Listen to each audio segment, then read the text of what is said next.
Good morning. This is the Virtual PBX admin training.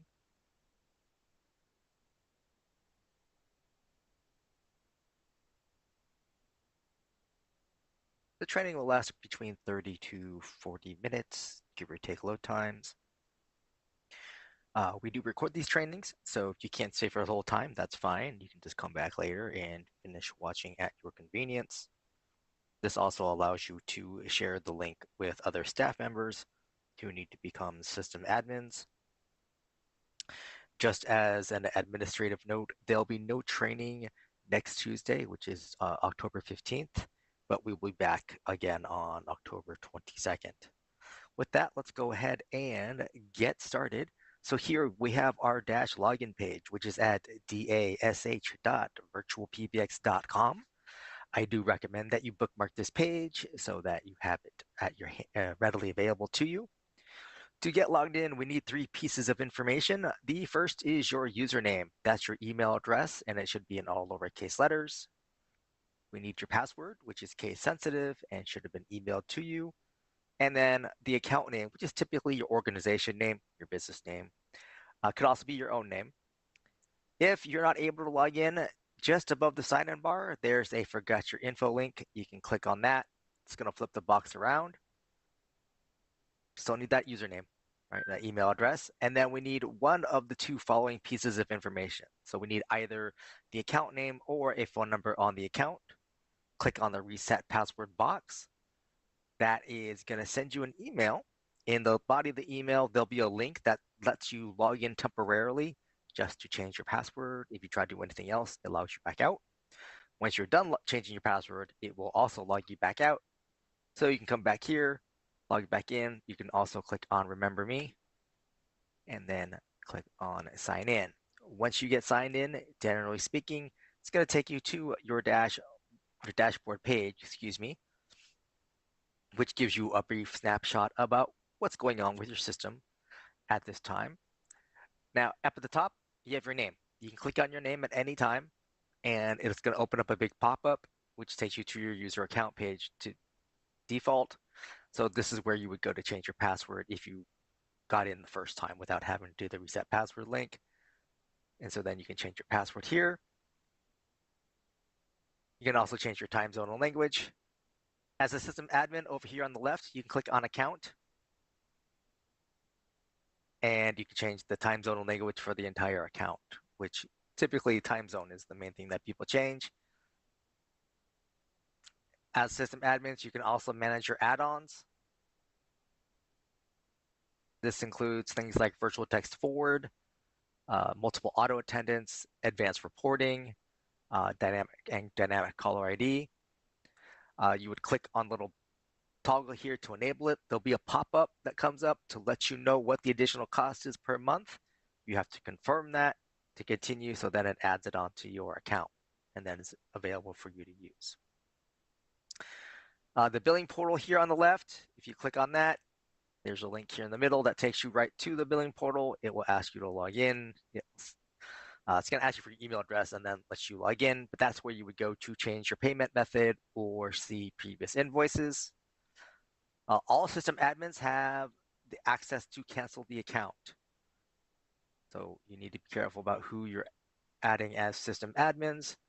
They would just click on the red button over here to the far right, and then there's a few questions to fill out, and then the account will close at the end of the current billing cycle. We're going to hit close up here at the top right, and we're back here on the dashboard. So to the top, or to the right of center at the top of the page, your name. Then further with the right, we have a D&D toggle for do not disturb. Mine is currently enabled. This means I'm not accepting calls. Right? Calls to my user are going directly to voicemail. Little phone icon here. This opens up a new tab and takes you to webphone.virtualpbx.net. If you have a web phone device added to your user, you can then log in on this page using your dash login information. And you can then use Chrome or Firefox on a computer to make and receive calls. The web phone is not supported on the mobile versions of those browsers, and it's, again, only on Chrome or Firefox. Next up, we have a little chat bubble here, this opens up a new tab, takes you to virtualtext.app. This page has its own login information, and this is what you would go to make use of our business SMS feature, also called virtual text. Little question mark icon. This opens up a chat window at the bottom right of your browser to let you speak to our support team. Little hamburger icon, 3 horizontal lines. This is the menu icon. This gets you to other dash features, which we'll touch on briefly. And then the arrow to the right is to log out of the system. Skipping down here into the middle, total users. I have 5 users on this account. Our accounts are based on a per user basis. So the more users you have, the higher your bill is going to be. Then I have my total devices, which are likely spread among my users. I have 14. The main thing to be aware of are the VoIP devices, which is the soft phones, SIP phones, and the web phones. Those all count as VoIP devices. Those can increase your bill depending on the plan that you're on. Total numbers, I have 12 phone numbers on this account. This is also, I'm paying an overage per phone number here. Your accounts are include one local number for basically use as your main number, and at least on the pro plans and above, a local number per user. So obviously, at most, I could have 6 numbers on this account. So I'm paying extra on these other 6 numbers.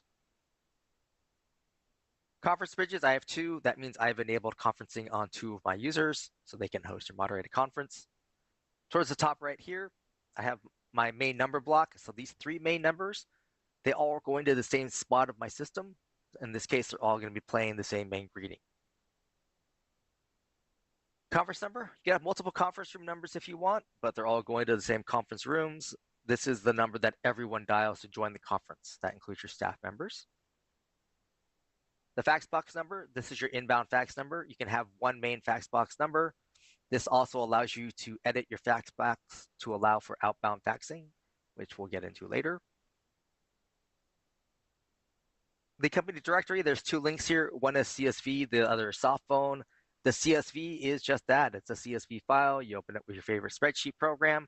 It's going to have all your users' names, their email addresses, their extensions, and their devices. The soft phone link is for use with the VirtualPBX desktop soft phone application. So if you're using our soft phone app on a Mac or Windows PC, you can download this file to your computer and then upload it to your VirtualPBX soft phone on that computer. In your contact list, you'll see all your staff members listed there, and you'll see the status of their VirtualPBX soft phones. So you can tell if they're on a call with their soft phone or not. The VirtualPBX store, this will open up a new tab and take you to store.virtualpbx.com. That's where you would go to order things like a VoIP phone from us. The account realm, every account has its own account realm. This is one of the things you need for outbound faxing. It's also one of the 3 pieces of information you would need to program or provision a third-party soft phone. All right, we're going up to this blue bar here where I have caller ID. If I click on that, it's going to open up a pop-up here. This pull down lets you select one of your main numbers. Whichever main number you select, that becomes your default number. For example, your VoIP phones would use that number as their outbound caller ID. So select the number and then click on Save Changes. Hold music. On Dash, you can upload your own hold music file. You would come here and click Upload.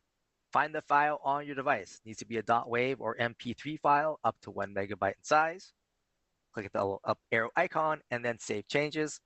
This will become the default hold music for your staff. After they've received a call on their VoIP phones, they can press hold. This is the file that will play at that time.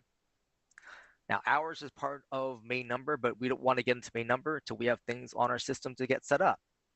And in that regard, over here on the left, we're going to click on users.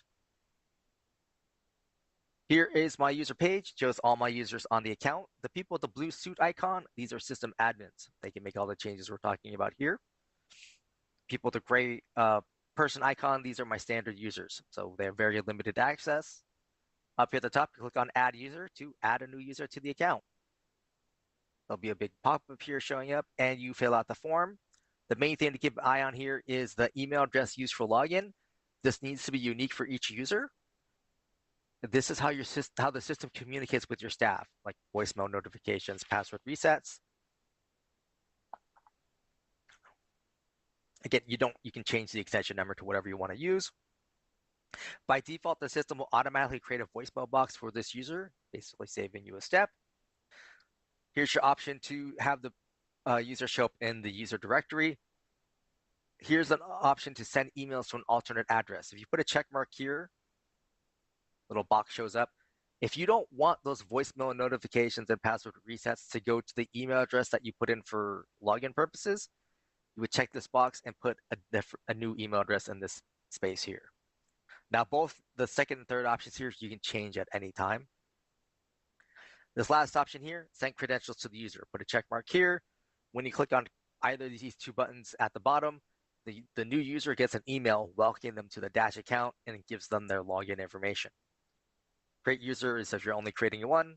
Create user and add another is when you're adding multiple, right? It just refreshes the box for you. Once a user is created, you can click on their name. It's going to expand out the box. There we go. If you need to change the name, you can do so, especially if you make a typo.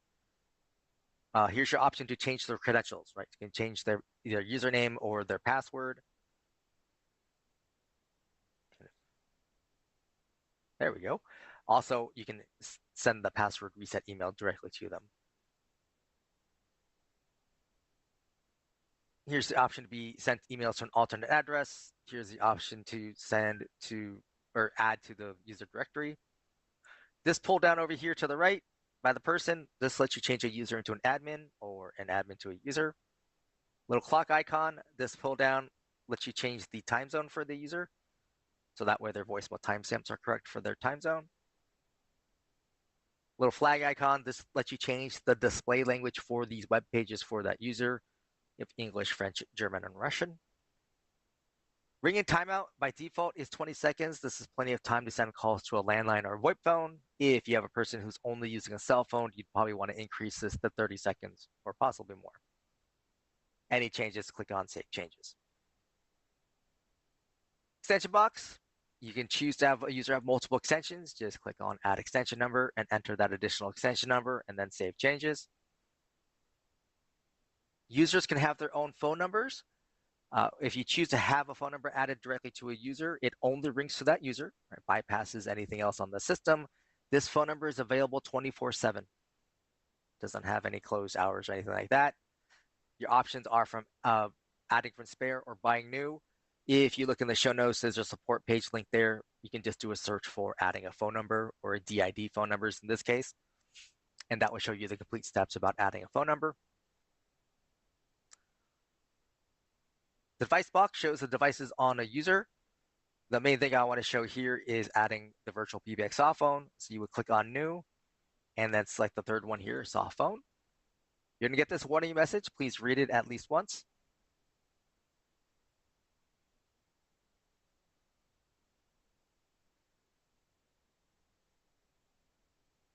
And at some point, there we go. This big box shows up here. It defaults to say that you're using a third-party soft phone, meaning you're using somebody else's soft phone application. That's fine if you want to do that. That's not a big deal. But down here, where it says View Configuration Guide, it says Use Third-Party Application. This is a toggle. So if you click on that, it's going to flip it, and now it says Use VirtualPBX Application. So all you need to then do is give it a name, click on Create Device, and then click on Save Changes. Once you click on Save Changes, this user gets an email saying your VirtualPBX soft phone is ready. In the body of the email is their username and password for use with the soft phone app, and then download links so they can download the app to their preferred device. This is the only place you can add a VirtualPBX soft phone, right? It has to go directly to the user. And in general, we recommend adding devices directly to the user just to save you a step. For all the other devices, you can use the support page link. There should also be the auto provisioning document, which is what you would want to use for the SIP phones. So if you have phones from Yealink or Polycom, Cisco, etc. Next up, we'll go into the user feature box here. The first one I want to cover is voicemail, because most people are going to have it. Voicemail boxes can hold up to 100 messages. After that, they are full and cannot accept any more. Now, by default, you have 3 ways to check your messages. The first is you can always call into your voicemail box, enter in the voicemail box number and PIN number, and listen to your messages, and you can manage them over the phone. And from a VoIP phone, it's easier. You just hit *98 from your VoIP phone on your user, and then enter your PIN number. Same process. You can also check voicemails via logging into the user portal. Right? As an admin, under the menu icon, right, the hamburger icon, one of the options will be user portal. Your standard users will default to the user portal. And the first tab in the user portal is voicemail, where you can listen to your voicemail messages. You can manage them there. The third way is this here, where we send messages to you via email. Now, there's no way to manage it via email, but you at least can get an email, and then you can listen to the messages. Now, if you have a user who is not good about going back in and checking their voicemails either over the phone or via the portal, then you can choose to also delete the messages after the notification is sent, which means they're only checking voicemail via email. All right, the other feature I want to go in depth on is Follow Me. This is for users with multiple devices. So this user has 3 devices. So right now, when a call comes into this user, all 3 of their devices ring at the same time. Right? So they pick up whichever one they're closest to. If they don't want that, or you don't want that as an admin, you would come here, click on Follow Me, and you would click to enable, and then you need to tell the system which devices you want to make use of. So you go to under the Do Not Ring column here at the end, uncheck the devices you want to use. You see the little bar show up here. You can click and drag to give them a ring time, right? So they can have the same time. You can also click the distribute button. So now it equalizes out over the ring duration between the 2 devices. The default ring duration is up here at the top right. For Follow Me, the default starts off at 120 seconds, right? 2 minutes. You can change it. So if I change it down to 60, then I need to change the distribution again. Right? So now it equalizes out. I can click and drag, and then click distribute again to change the order. Right? And I can still click and drag these sliders too if I want to, even after I do distribute. And then I would click on Save Changes. Now, the main thing to know about the Follow Me setting is if this user is part of the group, or a group, I should say, and we'll be getting to those next, calls from the group ignore the Follow Me settings of the user, right? So in that case, calls from the group are going to ring all these users' devices at once. So from the user perspective, they'll know, oh, that's a group call versus a call coming directly to my user.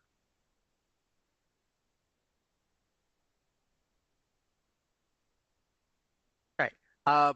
Call ID number, this is for users with their own phone number.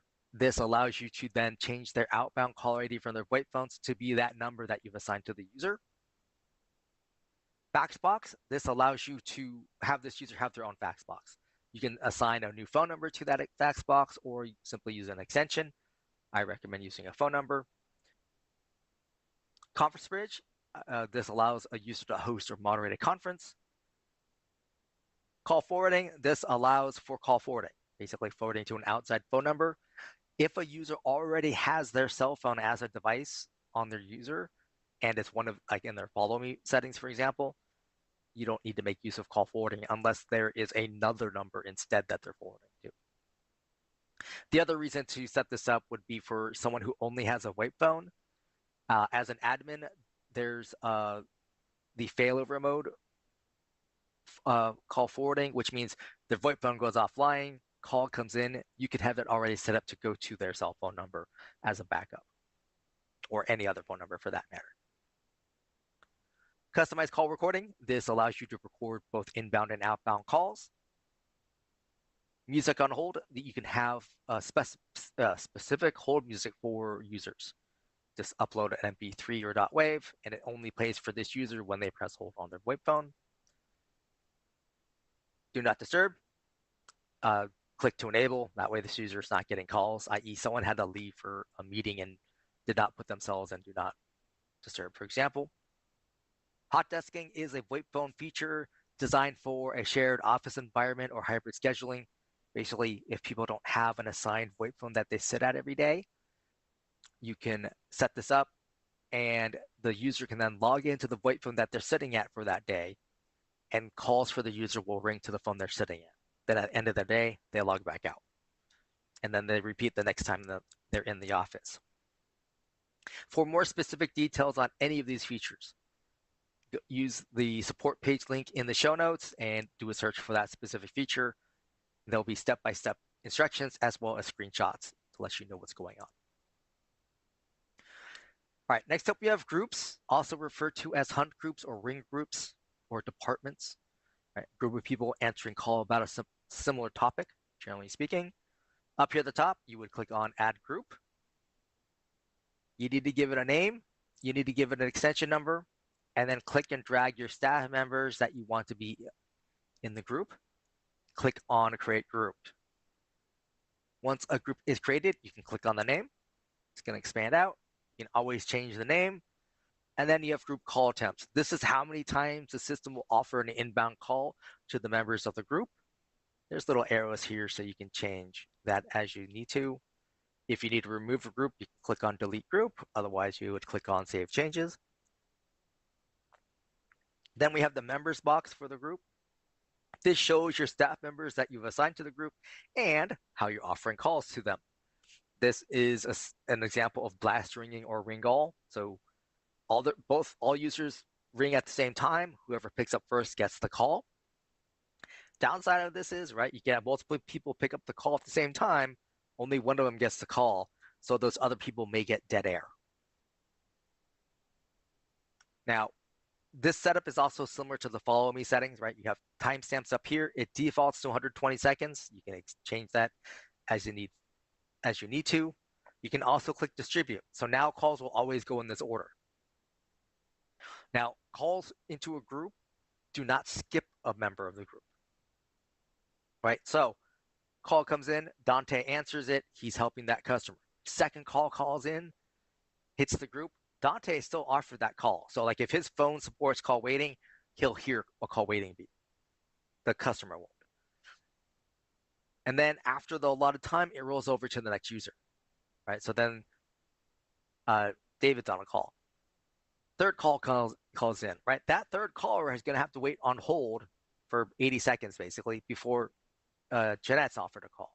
Now, I can adjust these sliders so that those later callers are not waiting on hold for quite so long.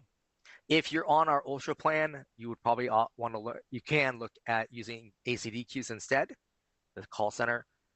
Call queues are an advanced version of groups. There's more routing features and options available.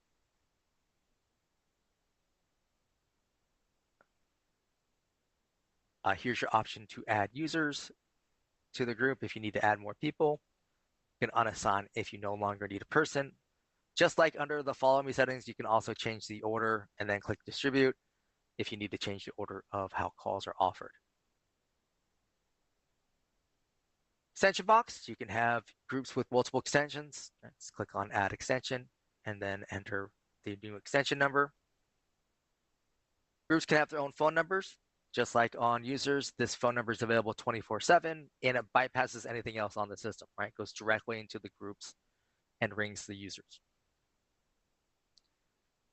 Group features. First up, we have ringback.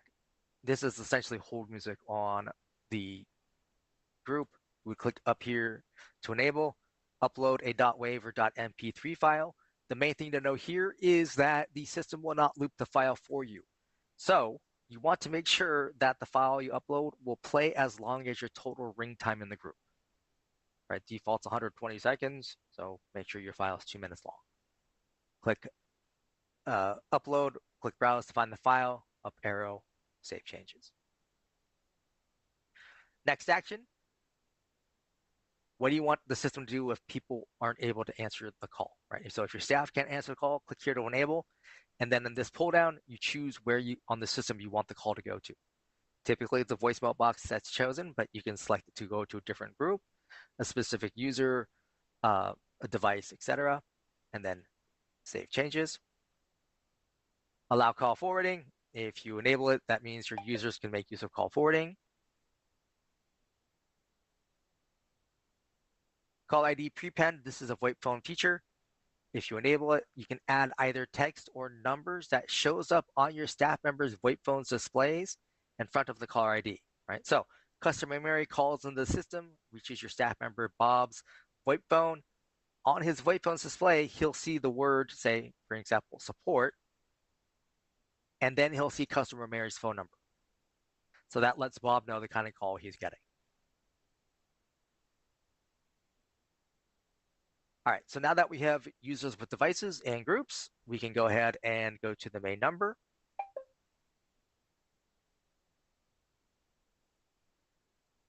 First up, you have your main company numbers. So these three numbers are my main numbers, right? I can choose to unassign them. Unassigning a number does not delete it from your account. It just makes it a spare number. So it's still on your account. Here are your options to add numbers as main numbers, whether you're buying a new one, which is simply adding a new number to the account, or using a spare number, which is reusing a phone number. Once you have numbers in place, you have office hours strategy.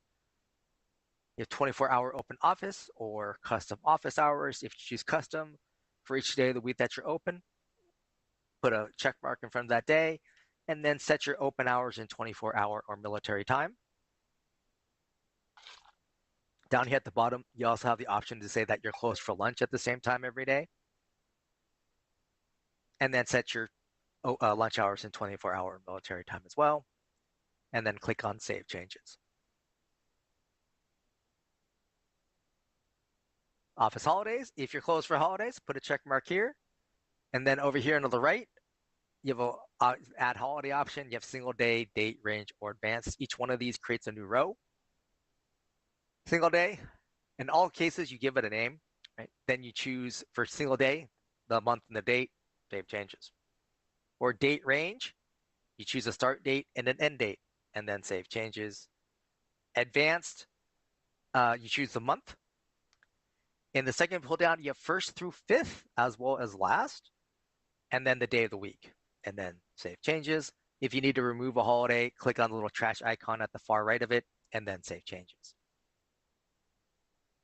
Incoming call handling. So for my main numbers, how do I want my system to handle calls during my open hours, my after hours, or my holidays? The first option here, calls go into my virtual receptionist. This is a link that you can click on. It's going to open up a big box. Your main menu, these are things that your customers press on their phone to navigate through your phone system.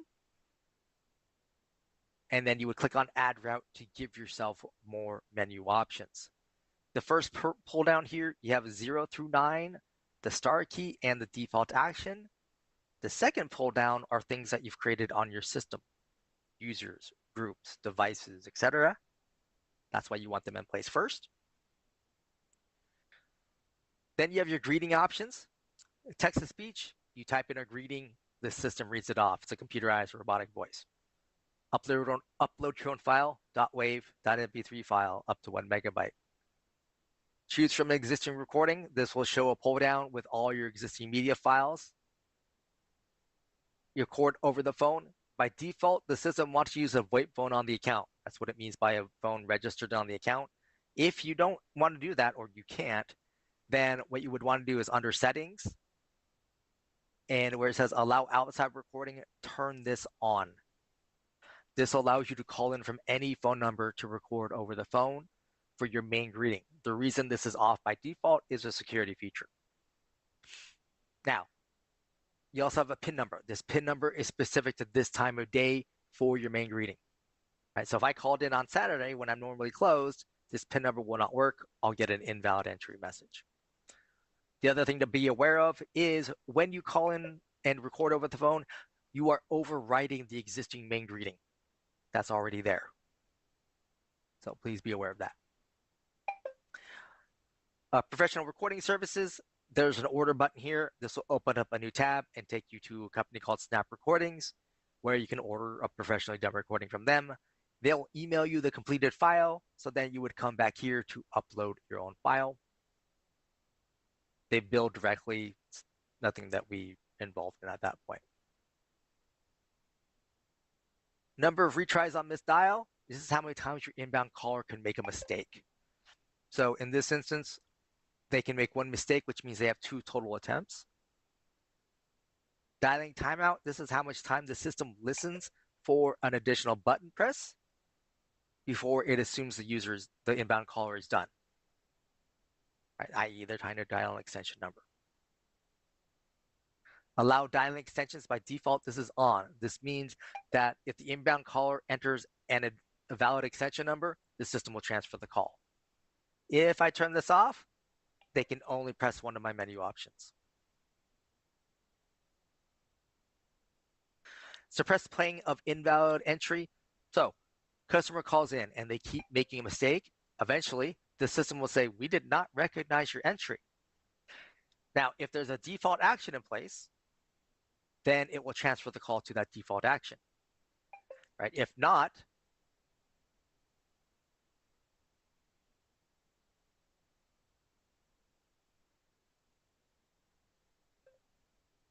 okay, I don't know why it's not removing.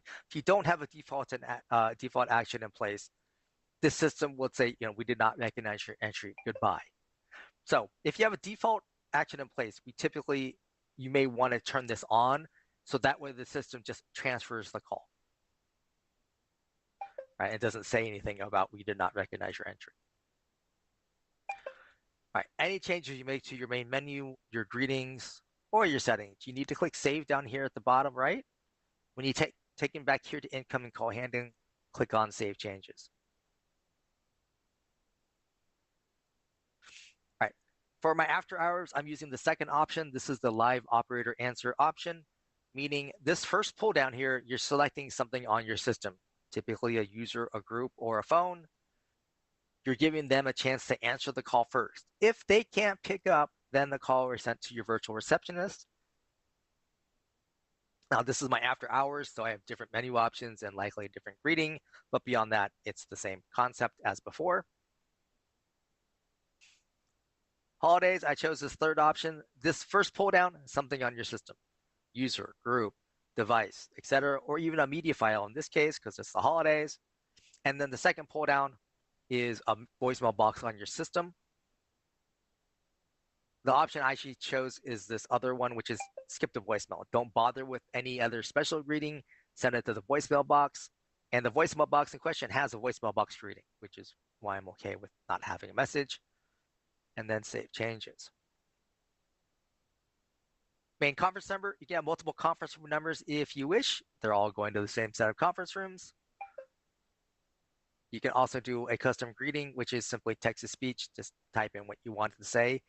Even if you leave this disabled, that when you call your conference number, this system will say, welcome to the conference, and then prompt the caller to enter the conference room number and then PIN number.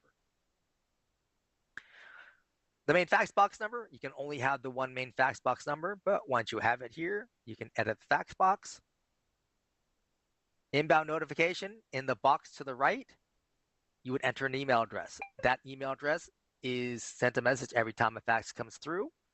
They will also get a message every time someone dials your fax box number and hangs up, i.e. someone dialed from their cell phone and go, oh, I got fax phones, hang up.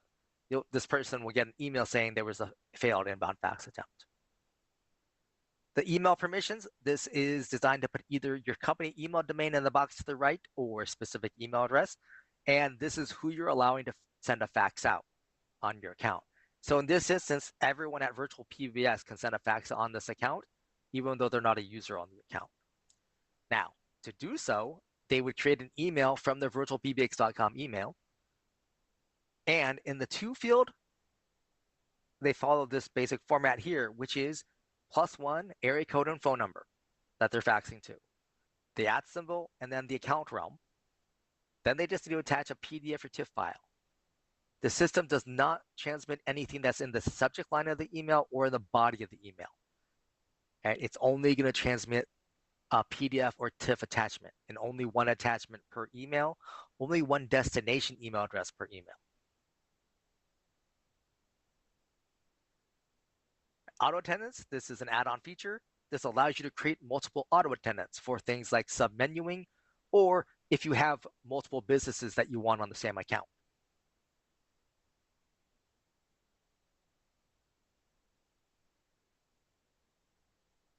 Sorry. At the top, you click on Add Attendant. You need to give it a name and an extension number, and then create attendant. By default, it starts off as not available in main menu, meaning it's a standalone attendant. But beyond that, they can have their own phone numbers, and they get multiple numbers if you want them to. Under the settings, click on the little wrench icon, and you'll see there's open hours, after hours, and holidays. This matches what you set up under the main number, but they're all going to a virtual receptionist, so you need to set up a greeting and menu options. The Devices tab shows your devices on the account. Green means it's registered, so we can send calls to it. Red means it's not, so we can't. For like soft phones and web phones, that could be they're simply not logged in, but it could also be there's a network issue. You can add devices directly here, although you can't assign them anything anywhere. And again, main difference is for the soft phone, no option to change it to be a VirtualPBX application. You can only do that on the user. One other thing to know is under the edit icon or column, and then there's the wrench icon. Come on.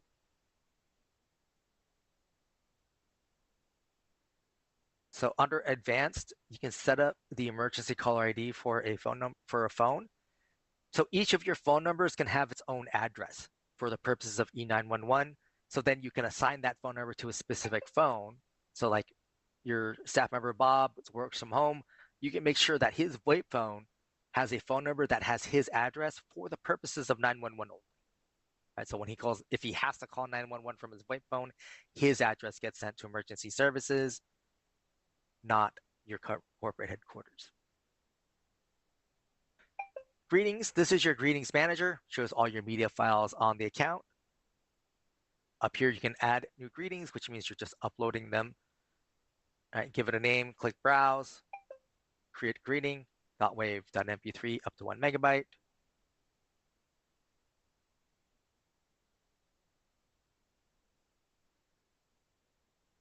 Oops.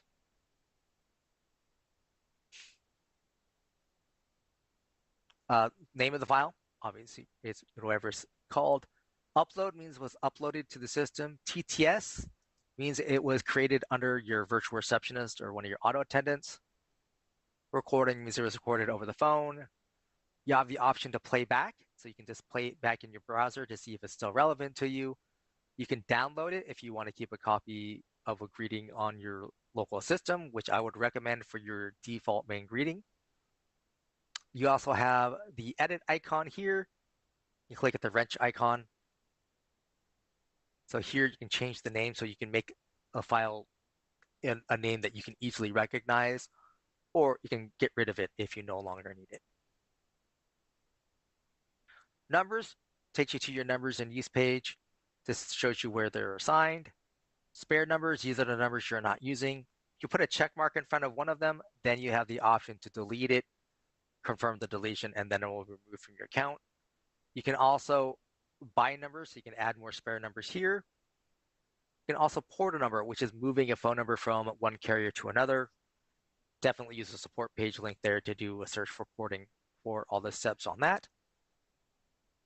Voicemail boxes shows your voicemail boxes on the account. Anything that has an entry under the user was a voicemail box created with the user. Otherwise, you can create your own voicemail boxes up here at the top.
There we go. Not sure why that took so long. Anyway, you give it a name, give it a voicemail box number and a PIN number, and then click on Create Voicemail Box.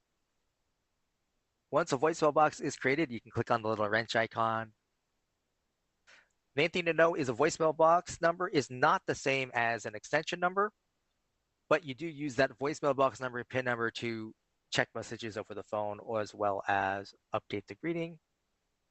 Under advanced, you can upload a media file directly to be the greeting. The main thing to know is that if you have something selected under temporary and media, only the temporary file plays. The media file will not play again until temporary sent back to none. Recipients, every voicemail box has at least, or your user voicemail boxes, excuse me, have a built-in recipient, the email address used for login, but every voicemail box, you can come here and add additional recipients, and then enter the email address, keep clicking add until you're done, and then click on save changes.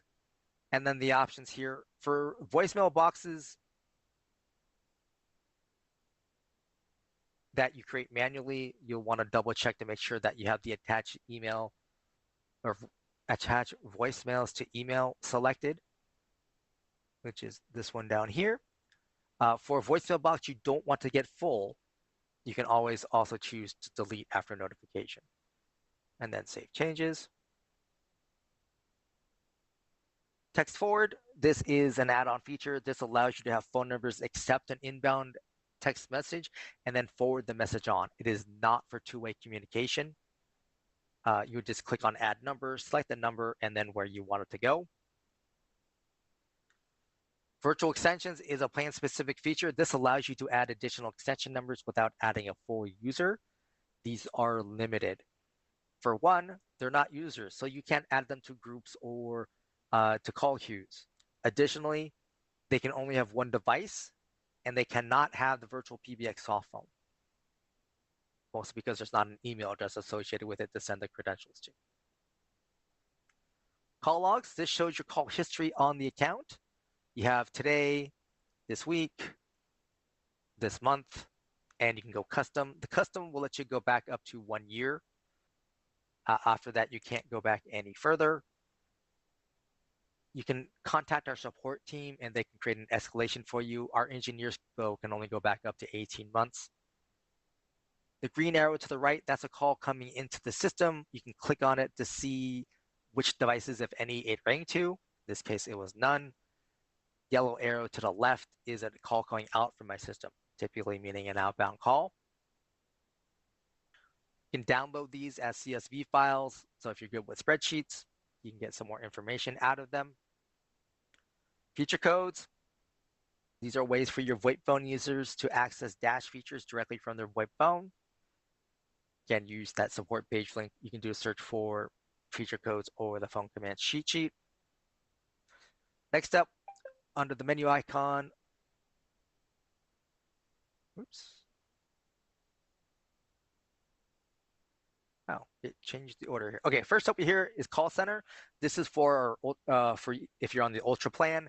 This will open up a new tab, take you to callcenter.virtualpbx.com and use your Dash login. And that's how you would access the call queues. In the show notes, please look at the ACD QUEUES Pro demo. As I said, they're an advanced version of groups. Dynamic caller ID. This is an add-on feature. This allows you to create rules to change the outbound caller ID for your VoIP phones. Typically, the easiest would be to create a rule based on area code, i.e. your staff members dial a specific area code and the system will automatically change the phone number that shows up as a phone number in that area code that you're calling to. Now, the phone numbers that you would select have to be a number on your account.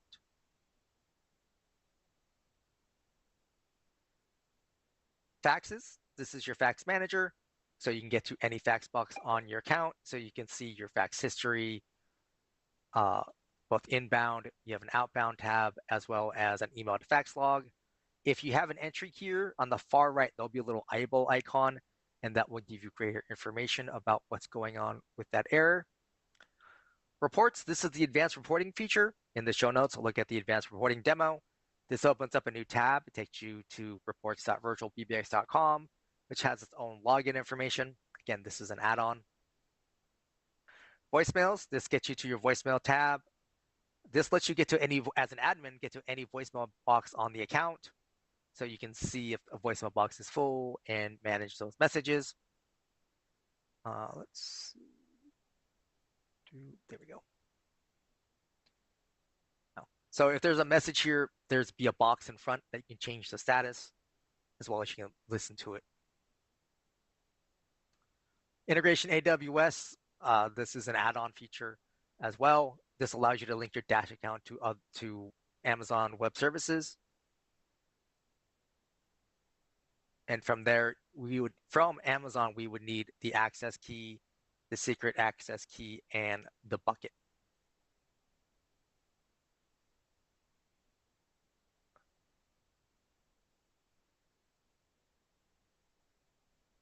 Blacklists, allows you to create a list of numbers that you're blocking from reaching your staff.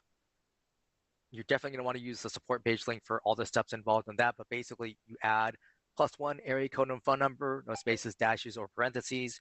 Make sure your list is over here on the right under selected, and then click update. Any number on these lists, they can't get through to your staff.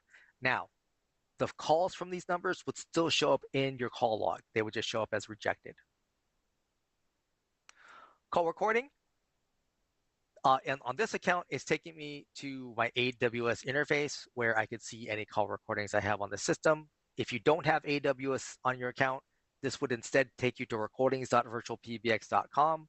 Use your Dash login, and you can view your recordings there. Number manager, this takes me to my spare number page. User portal, every user has access to their own user portal. It defaults to their voicemail tab so they can listen to messages, download them, or change their status. The main thing also is under settings and devices. Right here is where your staff members can enable call forwarding on their own. Just put a check mark and then put +1 area code and phone number and then save. All right, so now